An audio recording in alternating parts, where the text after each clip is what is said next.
Saya lahir di Mojokerto 24 Desember 68. Nah, sama seperti sebuah kota, walaupun kota madya, dia kota kecil, 45 kilo sebelah selatan Surabaya.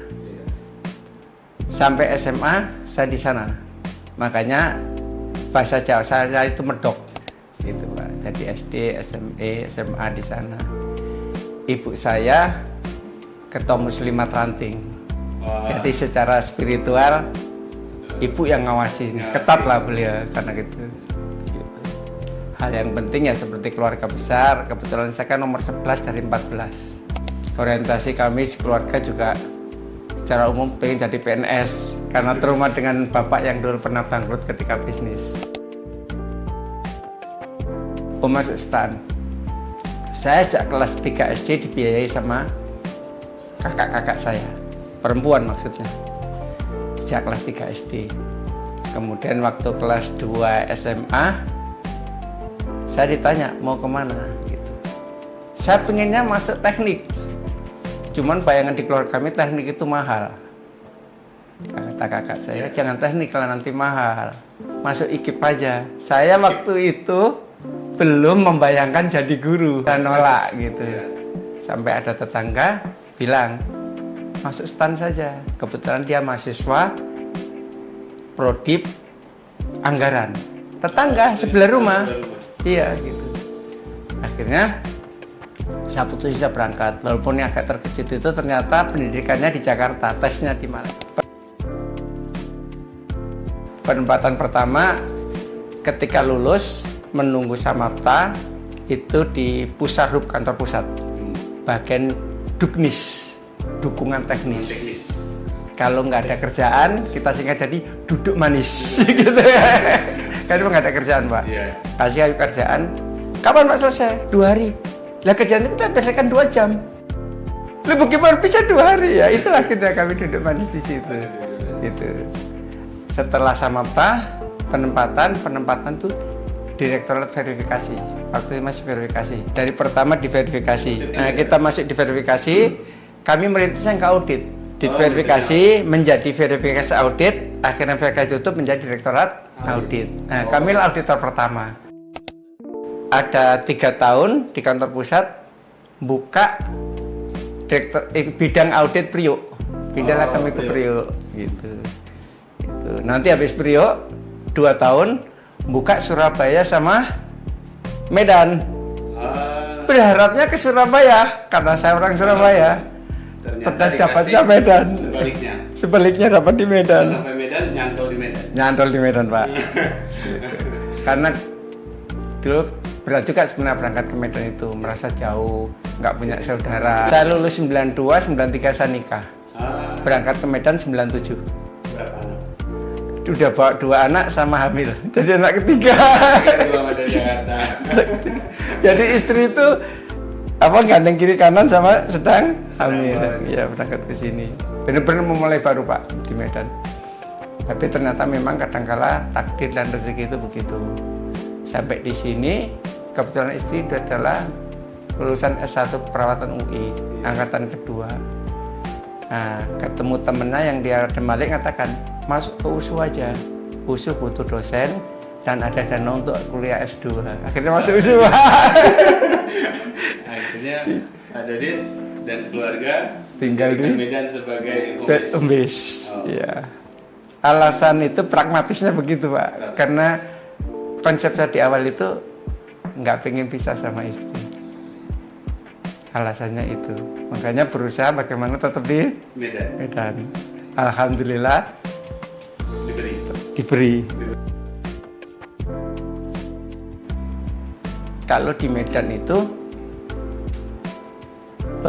berkesannya kan karakter Medan itu mirip Surabaya. Ya orangnya kadang keras, ceplas-ceplos. Terus kemudian kadang-kadang kalau nggak suka itu ngomong langsung. Mungkin bagi saya nggak ada masalah, bagi istri saya bermasalah itu. Istri lahir besar di Jakarta, sukunya Jawa. Dari sini agak kaget. 2 tahun itu zikirnya 1, balik ya Jakarta ya, balik ya Jakarta. Saya bilang, ngapain lagi ke Jakarta. Karena ketika kami pindah ke Medan nih Pak, maka dengan gaji dan tunjangan yang sama, saya dapat lebih banyak. Iya. Rumah kontrakan lebih besar, hasil laut lebih murah, buah juga sangat melimpah. Bagi saya, apa yang dicari coba? Ya. Dengan uang yang sama, kami dapat lebih banyak. Ya. Ngapain harus balik Jakarta? Dan semua di sini kan belum macet waktu itu. Nggak ada macet, semua lapang gitu. Jadi saya lebih nyaman di sini. Nggak ada problem. Apalagi pindah ke sini kan kami itu ber-16 auditor. 16 auditor. Auditor aja 16, langsung pindah buka ini. Bawa talas. Kebanyakan angkatan saya, angkatan 5. Oh. Kebanyakan angkatan 5, iya. Jadi lebih dekat lah. Salah satu sekarang itu kepala kantor Medan, Pak Didik Mulyana. Dan memang akhirnya audit menjadi bidang yang paling lama lah saya tekuni di Bea Cukai. 16 tahun lebih saya di bidang audit. Kantor pusat, Priok, Medan 6 tahun, ke Bandung masih audit, balik sini audit lagi gitu. Pernah audit di Batam.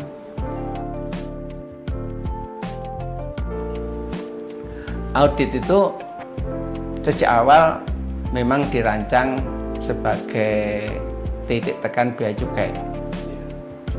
Karena semua dokumen sudah selesai, dulu kita nggak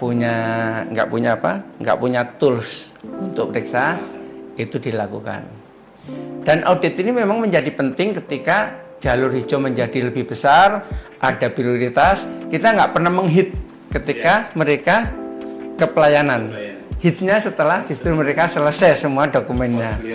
Ya, sehingga isu bahwa Bea Cukai menghambat terus barang itu memang hilang di situ. Gitu. Dan memang jujur 16 tahun di audit itu yang membentuk saya. Saya sekarang berbicara dengan apapun pasti terkait data. Saya nggak akan bisa ngomong kalau nggak punya data. Ketika di pelayanan, di impor, saya coba ngambil data, saya bikin analisa, disitulah saya bisa bicara. Nah, bisa ngasih alternatif kepala kantor, bisa ngambil keputusan unit saya itu dengan data. Sampai sekarang saya begitu, apalagi sekarang di KI, saya nggak akan pernah bicara kalau nggak pakai data. Dan benar-benar memang audit itu menjadi ini saya, menjadi jiwa saya. Audit itu. Dan saya merasa nyaman dengan itu karena apa? Saya ngomongnya pakai data kok, bukan pakai kayak apa itu, kayak pemikiran, kayak apa itu, imajinasi aja. Tapi saya benar-benar pakai data. Jadi ngomong apapun saya menggunakan data. Saya kalau nggak ada data saya nggak bicara. Kenapa? Saya merasa bahwa nanti saya takut salah karena berapa kali dulu begitu. Kejadian yang paling mencolok saya waktu itu rapat dengan wilayah. Saya mewakili Belawan, saya di bidang manifest, saya bicaralah. Saya merasa punya data. Saya bicara dengan sangat pede, yakin. Keluar dari pintu, setelah saya bilang, Pak, tadi datanya salah. Terus yang kedua, ada orang konsultasi, bertelepon. Dia mengatakan seperti ini, dan saya percaya.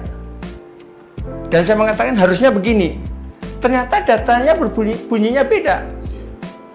Artinya saya nggak boleh ngambil kesimpulan kalau tidak melihat dokumennya. Nanti keputusan saya bisa salah. Sejak itu saya mengatakan nggak ada lagi bicara tanpa data terverifikasi, nggak boleh bicara tanpa dokumen. Karena itu penting untuk kepastian, untuk kenyamanan kita juga. Kita nanti mati gaya kalau ternyata datanya salah atau dokumennya salah, mati gaya kita. Jadi itulah yang membuat saya berkesan deh ilmu audit. Saya pernah tanya teman, kerja sekarang ilmunya apa kalau penyidik Pak Dodit? Saya penyidik. Dengan memahami pendidik detail, saya bekerja pakai ilmu penyidik. Dan ternyata betul, harus begitu. Harus satu punya ilmu khusus yang kita gunakan untuk menyelesaikan kerjaan kita. Di pusat itu dulu ada pegawai di Cukai, tiba-tiba dia ngambil S2 statistik. Siapa pernah berpikir? Ternyata sekarang nggak tergantikan. Karena apa? Yang bisa ngitung Cukai cuman jadi kunci gitu. Makanya saya lama di audit itu prosesnya di situ. Saya berbicara dengan data. Makanya saya kalau evaluasi apapun saya pasti lampirkan data. Karena itulah membuat kita itu nyaman untuk menyampaikan datanya berbunyi seperti ini. Nah, tinggal gimana kita melakukan ini analisa. Boleh jadi orang bisa berbeda, tapi dengan data analisa kita ada dasarnya. Sebenarnya seperti itu. Sebenarnya perkembangan audit itu sangat maju, Pak. Dulu Bea Cukai itu audit inventory, hanya terkait masalah inventory barang. Berapa yang masuk ke fasilitas, berapa dikeluarkan, yang tertinggal mana. Tapi kan akhirnya kita sadar nggak cukup dengan seperti itu. Makanya banyak teman-teman yang dari akuntansi diminta pindah ke audit. Nah, inventory ini harus diselaraskan dengan laporan keuangan perusahaan. Ya kalau cuma inventory aja kita akan mudah diakalin, tapi ketika masuk ke laporan keuangan akan lebih mudah kita mentrasir. Biaya-biaya yang hal-hal yang sifatnya harusnya kena ini kelebihan sisa barang atau itu mereka bisa masukkan ke biaya. Seolah-olah hilang di biaya, tapi ternyata memang harusnya masuk. Dan yang terakhir 2013-an 2013-14 mulai ada kita niru KPK, ada audit forensik. Nah, itu lebih bagus lagi. Jadi ilmu auditnya berkembang. Artinya sebenarnya dari sisi audit kita pengen modern. Karena Bea Cukai modern, auditnya juga modern. Jadi kita bisa itu. Dulu yang saya agak sesal ketika saya keluar dari Bea Cukai, ketika saya tidak pernah mengikuti pendidikan audit forensik. Pas saya keluar 2014 muncul audit forensik. Aduh, saya pengen masuk situ tapi nggak bisa. Tapi itulah, karena itu kan baru di pusat. Gitu. Belajar secara mandiri juga belum. Tapi intinya kan tahu, tinggal bagaimana teknik penelusurannya saja. Jadi audit berkembang cukup bagus. Dan ini juga menjadi daya dukung agar Bea Cukai itu memberikan fasilitas itu tidak fasilitas yang tanpa kontrol. Fasilitas diberikan, tapi kontrol juga masih bisa digunakan. Jadi ya kalau seperti sekarang bandulnya diketatin, maka jalur merahnya meningkat. Ya saya itu tinggal pilihan-pilihan kebijakan di kantor pusat Bea Cukai. Makanya audit itu sebagai inspeksi terakhir terhadap semua layanan itu memang diperlukan, tinggal manajemen risiko.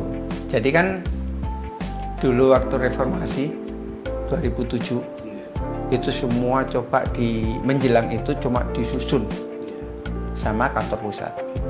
Berapa orang anak muda itu dikirim, ada yang ke Jepang, ada ke Australia, ada ke Belanda untuk ngecek, bukan sekolah, hanya untuk studi banding lah. Artinya ada apa sih di dunia Bea Cukai ini. Makanya kan kalau muncul di Marsnya bersanding jarak dengan dunia, karena kita ingin sama, apa yang di dunia itu ada di kita, jangan sampai kita ketinggalan. Nah, itulah anak-anak muda. Saya pernah bertemu beberapa orang dari mereka. Di Belanda itu gini mas, di Jepang itu begini gitu. Itulah yang coba kita lakukan. Intinya Pak, bahwa layanan itu didahulukan. Terlepas dari kultur pengguna jasanya ya, kultur pengguna jasanya, layanan didahulukan. Makanya jalur merah itu harusnya semakin kecil, teknologi itu semakin masif, SDM juga semakin berkurang. Makanya yang dibangun Pak, kalau di pelabuhan itu awal mula kita INSV menjadi LNSV. Nggak cukup itu muncul NLE. Pelabuhan itu menjadi sebuah ekosistem yang dibangun. Dan itu akhirnya memaksa mereka menjadi semuanya online. Nggak cuma Bea Cukai yang online, tapi online. Perbankan online, pelayaran online, operator pelabuhan online. Jadi sekarang pengusaha nggak perlu lari-lari Pak. Kalau masuk, pertama saya masuk itu 92. Maaf nih, banyak pegawai yang memang secara pengetahuan, secara pendidikan, secara pengetahuan kurang memadai Pak. Idle lah. Jadi mereka proses usually seperti apa kemarin, seperti itulah kita lakukan. Progres untuk kalau bahasa apa? Assessment itu continuous improvement-nya tidak jalan. Itu yang pertama. Yang kedua, sistem itu masih manual. 92 itulah mulai dikasihkan CFRS, Custom Fast Release System. Itu sebagai antitesis terhadap Impres 485. Kan 85 BWK dicopot. 7 tahun kemudian kita kenakan CFRS. Agar bea cukai bukan di pinggir, tapi ke tengah. Dulu kan yang kecil-kecil aja kita periksa, tengah-tengah diserahkan sama tetangga. Nah, Custom Release System itu pertama di Indonesia di Priok, Custom Release System. Kemudian mulailah kita audit itu PTSI sama SGS. Ternyata mereka nakal juga, mengambil tagihan lebih besar dari kesepakatan. Nah, kita buktikan mereka nakal, akhirnya diputuslah kontrak itu. Dulu masih seperti itu, banyak semuanya manual. Kita dulu pakainya verifikasi. Kita verifikasi lah, itu pintu terakhir pemeriksaan bea cukai. Tapi itu tidak begitu mendasar, karena kita nggak bisa lari ke kondisi perusahaan yang sesungguhnya. Yang periksa cuma Dokumen atau permintaan tambahan dokumen. Tidak ada laporan keuangan. Tidak ada gitu. Makanya menjembatani itu dibentuk 94 itu Ditvera, Direktorat Verifikasi Audit, yang nanti akhirnya verifikasi tutup menjadi Direktorat Audit. Disitulah saya masukkan, lulus 92, masuk Ditvera 93, jadi auditor 94. Generasi emas kalau bisa dibilang itu ya tahun 2007. Waktu kita menjelang 2007 ya, waktu kita mau mengatakan reformasi bea cukai. Jadi waktu reformasi bea cukai kan kita sadar bahwa problem itu banyak. Maka harus dibentuk kantor modern. Dirjennya Pak Anwar Supriyadi. Sebenarnya bea cukai itu kan sebelumnya kan beberapa kali melakukan reformasi, tapi gagal di tengah. Dan yang serius itu ya di 2007 itu bea cukai berubah terasa karena sistem seleksinya serius. Orang disuruh daftar, iya, dari pejabat pelaksana itu serius. Dan yang meng-hire bukan cuma bea cukai, menggunakan psikolog dari IPB atau UGM untuk seleksi. Jadi wawancara satu-satu itu untuk masuk ke Priok sama itu. Dan itulah generasi emas. Dan memang harus ada ini ya, biaya yang dibayar. Jadi teman-temannya dari pemeriksa di Priok itu harus bahagia karena nurunin berat badan nggak pakai obat. Kalian berhasil deh, nurunin berat badan nggak pakai obat karena kerjanya sampai malam itu. Tapi mereka semangat. Walaupun sempat ada kasus yang penangkapan itu, kan selalu begitu Pak. Ada 1000 pembangun, bisa rontok hanya 1-2 orang perusak. Ya kan gitu. Kita ini 240 nih di Belawan. Ini bangun 1 atau 2 orang merusak, maka merontokkan itu. Itu yang perlu dijaga. Gimana Pak dilihat bea cukai sekarang? Sebenarnya kan kalau saya itu melihat sejak tahun sekitar 2020-an, 2022 itu para pimpinan di kementerian khususnya, inspektorat khususnya, itu mulai sepakat bahwa reformasi ini nggak boleh dirusak oleh 1-2 orang. Makanya orang-orang yang merusak itu harus dihukum dan karirnya diberhentikan sementara. Gitu. Waktu saya jadi KSBU berarti 2017-18 itu dapat orang pusat mengatakan begini. Oh belum, orang ini dulu, orang IBI. Kita undang akor dia mengatakan begini.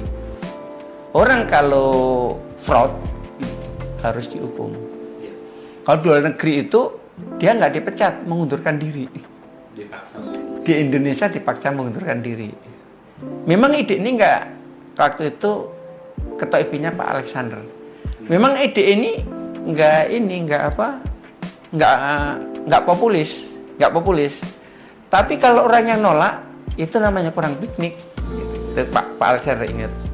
Terus kemudian saya ikut manajemen SDM tingkat lanjut di kantor pusat. Itu yang isi Bu Sumiati.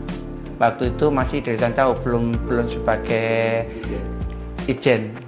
Beliau mengatakan, kalau ada pelanggaran di sebuah unit dan itu sistemik, maka pimpinannya itu cuma 2 gendangnya. Pertama dia bodoh, yang kedua dia ikut. Jadi nggak ada istilah nggak tahu. Kalau dia nggak bodoh dia ikut, katanya begitu. Oh iya. Terus kemudian satu lagi lupa saya namanya. Dia mengatakan begitu. Kita ini banyak orang pinter. Ngapain kita ngurusin orang nakal? Kita urusin yang pinter dan yang nggak nakal. Jadi nakal kita kandangin aja. Jadi hampir semua sepakat bahwa secara umum kita itu baik. Ribuan orang pembangun ini rusak gara-gara 1-2 perusak. Itu yang sebenarnya nggak mau. Itulah yang juga menjadi pemikiran saya. Makanya kalau saya itu punya prasangka baik, nggak mau saya punya personal. Saya jaga sangat jangan personal. Tapi kalau orang itu indikasi fraud dan saya bisa buktikan, ya saya hukum. Kalau ada kepala Pak Dodi itu penjahit, jangan kasih bahan, dijahit sama dia. Gitu. Ngapain bahan saya diemin? Loh, saya itu kan menjaga. Kita teriak-teriak tentang integritas. Integritas adalah identitas. Jadi kalau nggak integritas, bukan identitas kan? Iya. Jadi kalau bea cukai integritas, dia nggak integritas bukan bea cukai kan? Harusnya kan begitu berpikirnya. Nah, jadi itu hal yang wajar sebenarnya Pak Yazid. Apalagi saya di unit KI 2000 sampai 2000 tahun ke-6 ini. Oktober 2000 saya dilantik jadi unit KI. Kadang-kala saya bersyukur ketika saya udah di banyak seksi baru masuk KI. Saya udah pernah di manifest, pernah di impor, ekspor, terus apa itu umum, baru saya di KI. Sebenarnya kan kalau saya punya prinsip begini, orang kerja itu akan nyaman kalau naluri kerjaan itu dia milikin. Naluri ya, dia milikin. Contoh gini, orang P2 sama orang audit itu beda nalurinya. P2 itu pengawasan, audit pengawasan. Tapi satu lapangan, analis, satu buku. KSBU nalurinya beda.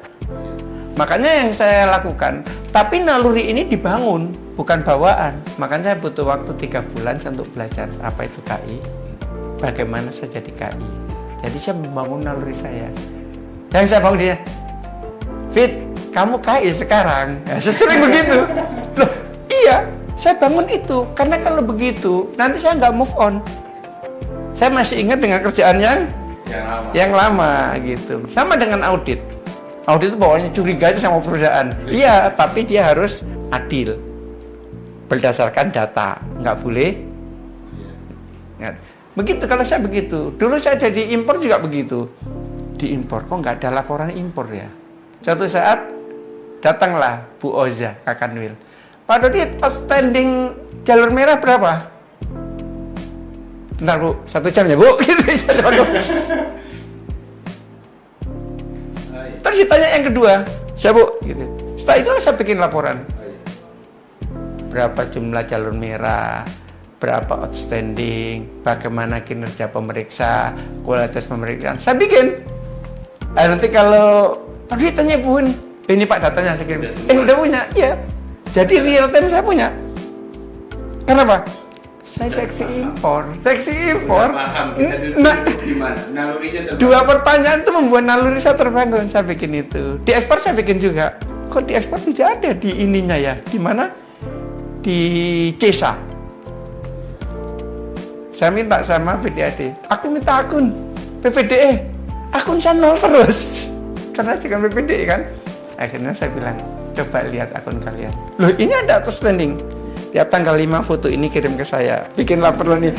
Saya bangun naluri saya. Ya kalau enggak, apa yang saya lakukan? Dengan pemeriksa juga. Kan gimana cara periksa? Gimana bikin LHP? Itu kan naluri kita dibangun. Sehingga kita menyelamilah kerjaan kita. Karena nanti kalau rapat-rapat itu memang kita punya banyak staf. Tapi kadang-kala kita dipanggil itu nggak ada staf itu, dipanggil ke wilayah rapat di KO gitu, masa? Membuat keputusan itu harus kita yang Harus paham. kita paham. Harus merasakan kita itu Iya, gitu. Contoh pernah begini. Ada masalah di TPP. Masalah TPP nih, fraud. Pejabat yang lakukan. Bukan. Terus orang pusat telepon. Pak Dodit, itu yakin barang impor kan? Yakin. Yakin bukan barang domestik. Saya ketawa. Kok bener ketawa? Lah mana ada di TPP cerita barang domestik? Gak ada cerita Pak, TPP barang domestik. Nggak boleh barang domestik, apapun ceritanya, apapun alasannya, barang domestik nggak boleh masuk TPP. Itu namanya filosofi. paham Paham, basicnya. yang paling basic gitu. Tuh, jadi kalau ada sesuatu yang salah, langsung radar kita terasa. hidupnya lah. Kok aneh ya? Kok aneh ya? Gitu. Nah, secara umum kan, SDM kita jauh lebih bagus. Karena sistem seleksinya itu bagus. Hanya lewat prodip sama sarjana. Yang tertinggal itu prodip sama sarjana. Kecil sekali yang dari honor, mungkin 0,0% lah. Secara umum bagus, bahan bakunya sudah bagus. Tinggal gimana teman-teman itu punya naluri tadi sebagai atasan, sebagai pimpinan. Kan kita itu mengcoaching. Coaching itu kan di kita. Kalau bahasanya mendrive, yang mengarahkan apa itu kita. SDM di bawah itu juga bagus-bagus. Jadi modal dasar sebenarnya udah ada. Udah bagus Pak. Anak-anak adik-adik kita kan D1, tapi kan seleksinya ketat. Iya. D1 tapi seleksi ketat. Jadi bahan bakunya itu bagus. Kualitas tinggi. Iya, kita ajak lari mereka pasti lari. Udah bisa sprint langsung ya. Sprint langsung. Cuma 1-2 lah. Ya namanya juga di dalam keluarga pasti ada yang begitulah. Dan kita terima saja. Bagian dari tugas kita bina. Jadi saya melihat itu semua. Cuman memang hanya 1-2 lah pejabat yang kadangkala masih apa ya, kalau kita comfort zone. Tapi secara umum bagus. Udah jalan juga. Jalan, bahkan yang orang cross function pun juga cukup bagus. Kadang comfort zone tuh gini, Pak, ini saya kan ini ya. Jawabannya, lah itu kan urusan di bawah, itu bukan urusan saya. Itu disebut comfort zone. Harusnya kan tanggung jawab dia. Uang itu unit dia dibayar paling mahal di situ masalahnya. Itu tanggung jawab pimpinan ya. Kalau di perusahaan gitu, dia dibayar paling mahal. Itulah tanggung jawab dia. Soal gimana dia delegasi, dia ngedrive, itu urusan dia lah. Tapi kalau jawabannya begitu, terduduk kita dibuatnya. Saya ini kan KI. Pak ini. Duh, Pak Dit, kalau yang sampai gitu bukan urusan saya lah. Loh, terkejut juga. Harusnya kan tetap urusan dia. Karena itu tupoksinya di dia. Dia bayar paling mahal. Soal dia melakukan proses delivery, melakukan proses ini, drive, ya itu urusan di unit itu lah. Tapi kita nggak banyak, sedikit sekali. Tapi secara umum, dia juga tahu. Saya sebenarnya kan kalau pensiun ini, saya sudah membayangkan 2-3 tahun sebelumnya saya pensiun. Cuman pensiun itu kan pilihan Pak. Mau ngapain setelah pensiun? Saya lihat beberapa tahun pensiun itu dia beli kebun, kemudian nyangkul, akhirnya badannya geger. Saya enggak deh, saya gitu. Saya tidak deh. Bagi saya, bukan saya meremehkan orang yang itu, tapi enggak deh. Di saat fisik menurun, tiba-tiba dituntut lebih keras. lebih keras dibanding sebelumnya. Nanti kaget fisik itu. Fisik kaget. Ada yang berhasil, ada yang tumbang gara-gara itu. Saya nggak begitu. Bisnis juga, saya tidak. Pertama nggak punya modal masalahnya. Terus nggak punya modal lah uang sama itu. Saya menyiapkan diri saya ketika saya nanti pensiun, landingnya soft. Nggak terkejut dengan perubahan ritme yang mendasar. Yang biasanya 6:30 harus berangkat, nyampe rumah 6:30 atau jam 7, nanti saya banyak di rumah. Kalau saya melihat begini ke teman-teman itu, jadi di bea cukai itu sekarang sistemnya beda dengan zaman saya dulu. Saya dulu atasan suka saya naik jabatan itu, nggak suka nggak naik jabatan. Sekarang kan berbeda. Sistem talent dan sistem merit. Jadi perhatikan pendidikan, karena soko guru pertama pendidikan. Yang kedua, perhatikan kompetensi. Karena udah 3B pasti uji kompetensi. Layak dia, enggak dia jadi pejabat. Ternyata jadi pejabat saya pakai uji kompetensi. Kompetensi ada tertulis, ada ini. Makanya saya berharap teman-teman juga punya inisiatif sama pimpinannya. Jangan cuma di satu unit. Jadi ketika dia kerja dan dia kerja dengan betul, kerja dengan dengan aturan, maka uji kompetensi itu sesuatu yang ringan. Nggak harus belajar. Pegawainya harus di tour of duty, ya. Dulu kan awal-awal uji kompetensi itu kasihan teman-teman yang lama di P2. Bicara umum nggak ngerti, bicara KI nggak ngerti. Mungkin bicara pabean dia ngerti, masih bisa. Iya, masih bisa dia bicara pabean. Tapi bicara KI, bicara umum, bicara perben, pening dia. Dia ngeliat BCP sebagai kacamata. Iya. Orang P2 cuma taunya manifest sama pabean, sama unitnya. Nah sekarang diputar. Saya juga begitu. Dulu saya suka sama seorang pegawai, nggak tahu namanya seorang. Sepertinya karirmu cuma di sini-sini aja deh, di banyak kantor. Ya ketawa. Jangan ketawa, indah. Saya sarankan 2 unit lah, unit A atau B, biar kau berkembang. Udah masuk 3B nih. Nggak mau lah Pak. Bukan nggak mau, harus. Kalau kau pengen berkembang. Oke Pak, saya kesini. Oke, saya coba sama kepala kantor, boleh nggak gitu. Akhirnya dia pindah ke situ. Dan betul. Kan 3 tahun kemudian dia langsung di uji kompetensi. Terus kemudian assessment. Kalau dia punya kompetensi, dia assessmentnya bagus, dia punya hak ikut talent. Satu di 2 ini nggak dapat talent. Maaf talent. Janganlah Pak, saya masuk talent. Kenapa? Nanti pindah dari Sumut. Saya mau tanya, mau pindah sebagai promosi atau pindah gitu? Oh, janganlah Pak. Lah, iya, nggak punya pilihan Pak. Dan sekarang organisasi maunya begitu. Pendidikan itu mutlak. Kompetensi itu mutlak. Assessment juga mutlak. Kalau kompetensi itu kan teknis, assessment manajerial. Ini harus punya semua untuk mau jadi pejabat. Terus yang kedua, cintailah negeri ini dengan tulus. Saya berani mengatakan, mungkin saya mencintai negeri ini lebih dari yang Pak Yazid bayangkan. Saya tulus di negeri ini. Saya berikan yang saya milikin, walaupun pendidikan saya nggak tinggi, tapi kan saya bisa belajar. Saya nggak mengambil yang bukan hak saya. Itu bagian dari saya mencintai negeri ini. Karena yang bukan hak saya itu kadang-kadang nggak besar, tapi merusak masa depan. Saya dulu ketika ngasih briefing ke saya bilang, tukin kalian itu cukup, kecuali kalian kena hukdis. Jadi nggak cukup. Betul kan?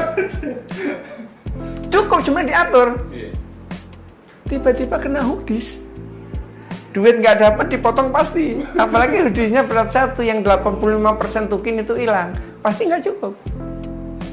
Yang bikin nggak cukup siapa? Diri kita kan. Kita sendiri. Nggak mungkin kita terima uang nggak sadar. Dan itu juga pesan dari Ibu Menteri, jangan lelah mencintai negeri ini. Kalau lagunya itu apa? Akhirnya aku menemukanmu. Jangan lelah mencintai istrimu sih ya, gitu. Jangan lelah mencintai pasanganmu. Gitu. Dan pesan yang ketiga, jadilah orang baik. Jadilah Orang baik.